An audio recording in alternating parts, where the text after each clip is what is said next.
Hilchos נחלות, Chapter 6. 1. Although all that is involved is money, a person may not give property as an inheritance to a person who was not fit to inherit, nor may he exclude a rightful heir from inheriting it. This is derived from the verse in the passage concerning inheritance, and it shall be for the children of Israel as a statute of judgment. This verse implies that the statute will never change, and no stipulation can be made with regard to whether a person made statements while he was wealthy, or on his deathbed, whether orally or in writing. They are of no consequence. 2. Therefore, if a person states, so-and-so is my firstborn, he should not receive a double portion, or my son, so-and-so, should not inherit my estate together with his brothers, his statements are of no consequence. Similarly, if he says, let so-and-so inherit my estate when the dying man is a daughter, or let my daughter inherit my estate when he has a son, his statements are of no consequence. Similar laws apply in analogous situations. If, however, he had many heirs, for instance, many sons, brothers, or many daughters, and he says, while on his deathbed, of all my brothers, only my brother so-and-so should inherit my estate, or of all my daughters, only my daughter so-and-so should inherit my estate, his words are binding. This applies whether he made these statements orally or in writing. If, however, he states, my son so-and-so should be my sole heir, different rules apply. If he made the statement orally, his words are binding. If, however, he had a document composed stating that his entire estate should be given to one son, he is considered merely to have appointed him as guardian, as explained. 3. If a person states, so-and-so my son should inherit half my estate, and my other son should inherit the other half, his words are binding. If, however, he states, my firstborn should inherit as an ordinary son, or my firstborn should not receive a double portion among his brothers, his words are of no consequence. This is derived from Deuteronomy. He cannot give his firstborn rights to the son of the beloved instead of the firstborn, the son of the hated. Instead, he shall recognize the firstborn, the son of the hated. 4. If the person desiring to bequeath his estate was healthy, he may not increase or decrease either the portion of the firstborn or that of the other heirs. 5. When does the above apply? When the person making the bequest uses the expression inherit. If, however, he gives a present, the statements are binding. Accordingly, when a person apportions his estate verbally to his sons on his deathbed, his statements are binding even though he gave a greater portion to one, reduced the portion of another, or equated the portion of the firstborn with that of the other sons. If, however, he used wording that speaks of inheritance, his statements are of no consequence. 6. If when apportioning his estate, the person wrote that he is giving his estate as a present, whether at the beginning, the middle, or the end, the statement is binding even though he also spoke of an inheritance. What is implied? The person said, have this in this field given to so-and-so my son, and let him inherit it. Let him inherit this in this field, have it given to him, let him inherit it, or let him inherit it and have it given to him, since he mentioned the present, even though he spoke of inheritance at the beginning or at the end of his statement. His words are binding. Similarly, if he was apportioning 3 fields to 3 different heirs, and he said, may so-and-so inherit this in this field. This in this field should be given to so-and-so, and so-and-so should inherit this field. The intended recipients acquire the gifts, even though wording indicates that inheritance was used with regard to one individual, and wording indicating a present was used with regard to another. This applies provided the person making the bequest did not make a significant pause between his statements. If, however, he paused, he must mention giving a present with regard to all 3 individuals. 7. What is implied? If wording mentioning a present was in the middle, he should say, so-and-so, so-and-so, and so-and-so should inherit this in this field, this in this field, and this in this field, that I gave them as a present, and they should inherit it.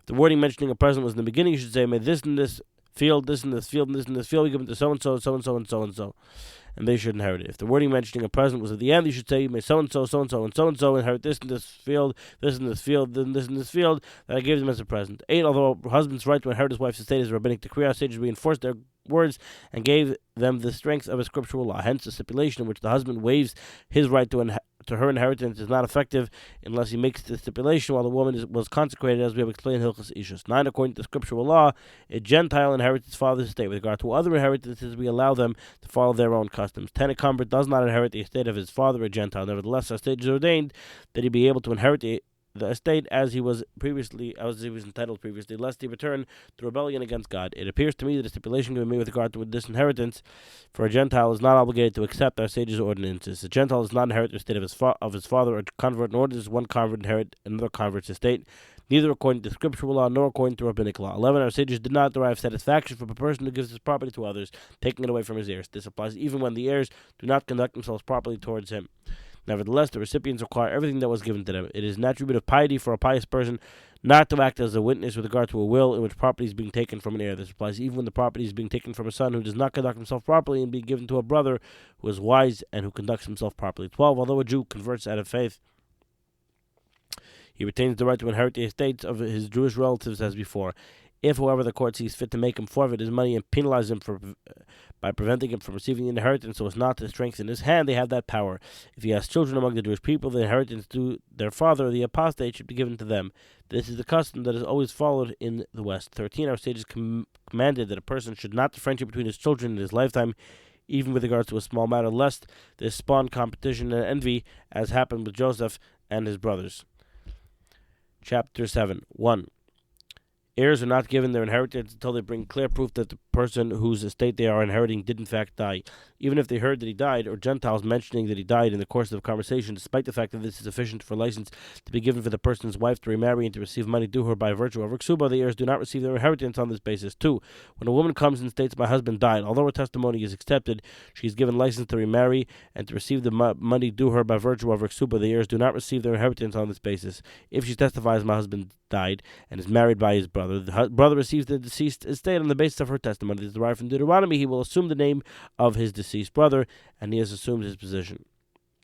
3. When a person drowned in a body of water that has no end, and witnesses testify that he drowned in their presence and all traces of him were lost, his heirs may inherit his estate on the basis of their testimony, despite the fact that at the outset his wife is not permitted to remarry in this situation. Similarly, if witnesses came and testify that they saw a person fall into a lion or tiger's den, they saw him crucified with birds eating from his body, he was pierced in battle and died, or he was killed but his face was not recognizable, there were definitive signs on his body and they were identified. With regard to these and similar situations, if all traces of the person were lost afterwards, the heirs may assume possession of the inheritance because of such testimony, although the person's wife is not given license to remarry.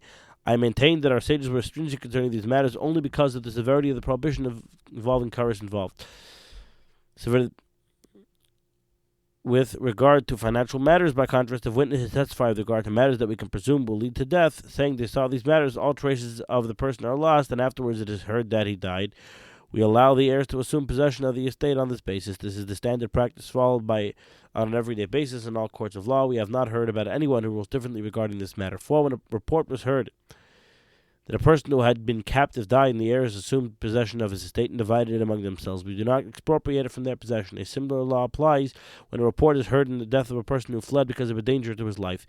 If, however, a report was heard that a person who voluntarily left the city died, and the heirs assumed possession of his estate, divided it among themselves, we do not expropriate it from their possession unless they bring proof that this person died. 5. The court is obligated to take responsibility for the property belonging to a person who was taken captive or one who fled because of mortal danger. What do? They entrust all the movable property to a person deemed trustworthy by the court for safekeeping.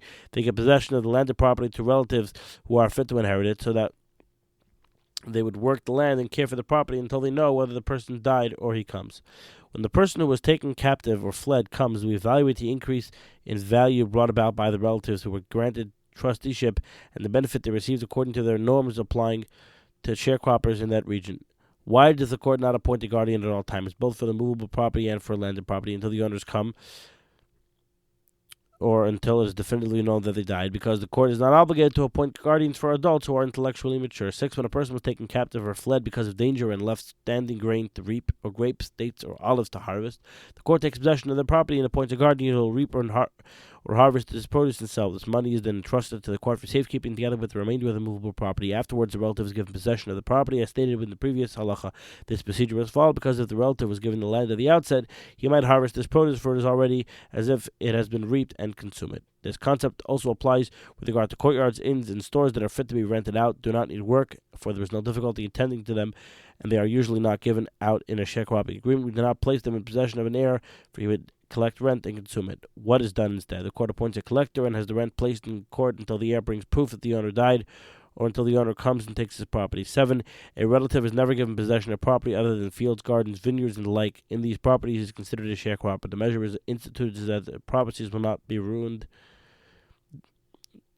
The properties will not be ruined and be left fallow and desolate. 8. The following laws apply when a person left his dwelling place voluntarily, abandoning his property, and we do not know where he went or what happened to him. We do not give his property to a relative. If, however, a relative takes possession of it, we do not remove him from it. The court does not have the responsibility to tend to such a person's property or appoint a guardian, neither for the landed property nor for the movable property. The rationale is that he voluntarily departed and abandoned his property. What are the laws governing this person's property? The movable property should remain in the possession of the person whose domain it is found until this person comes and claims it, or until he dies and it is claimed by heirs. 9. With regard to landed property in which he left someone dwelling, we do not collect rent from him if there is a field or a vineyard left to a sharecropper. It should remain as he left it until he comes. If he left a field or vineyard fallow, it should be left fallow. The rationale is that he willingly caused the loss of his property. When a person willingly forfeits his property, we are not required to return it. 10. We hear a report that the person who left voluntarily died. The court collects all the movable property belonging to him and entrusts it to a person whom they consider faithful. They give the fields and vineyards to a relative to care for as a sharecrop until the heirs bring clear proof that the owner died or the owner comes. Chapter 8.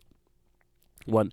When the fields of a person who was taken captive or who fled or left voluntarily but was reported to have died or given to a relative in a sharecropping arrangement, we do not entrust them to a minor lest he ruin the property.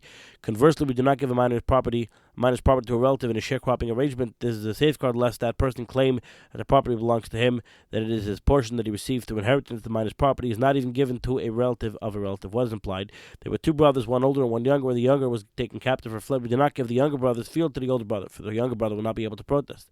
Perhaps the older brother will take possession of the property, and after many years he will claim, "This is my portion that I received through inheritance. I take possession as an inheritance." Even the son of the brother or the minor who was taken captive is not given the property in the sharecropping agreement, lest he claim, "I inherited this portion because of my father." 2. No relative is ever given possession of a property of a minor, not even a person whose family connection stems from one's maternal brother who is not fit to inherit. This is an extra safeguard. Even if there is a document recording the division of the estate, whether homes or courtyards, the property should not be given to the relative. Even if the relative states, "Write a document stating that I received this field as part of a sharecropping agreement," he should not be given the field. Perhaps the document will be lost, and after a long period, the person will claim that he received it as inheritance. They received it as inheritance from a relative who received it as an inheritance. An incident once occurred concerning an old woman who had 3 daughters. The old woman and one daughter were taken captive. The second daughter died and left a son below the age of majority. The sage said, "We did not give the property to the remaining daughter in the sharecropping agreement, for perhaps the elderly woman died. Thus one third of the estate belonged to the minor. We did not give a relative property belonging to a minor. Similarly, we did not give the property to the minor, for perhaps the old woman is still alive, and the property of the person taken captive should not be given to a minor." What should be done instead? Since a guardian must be appointed for the half designated for the minor, we appoint a guardian for the old woman's entire estate. Afterwards, it was reported that the old woman died. The sages said the remaining daughter should receive the third that is her portion of the inheritance. The minor should receive the third that is his portion of the old woman's estate. And a guardian should be appointed for the third that belongs to the daughter in captivity because of the portion of it that the minor might receive. For if the daughter in captivity also dies, the minor would receive 1/2 of her third. Similar principles apply in all analogous situations.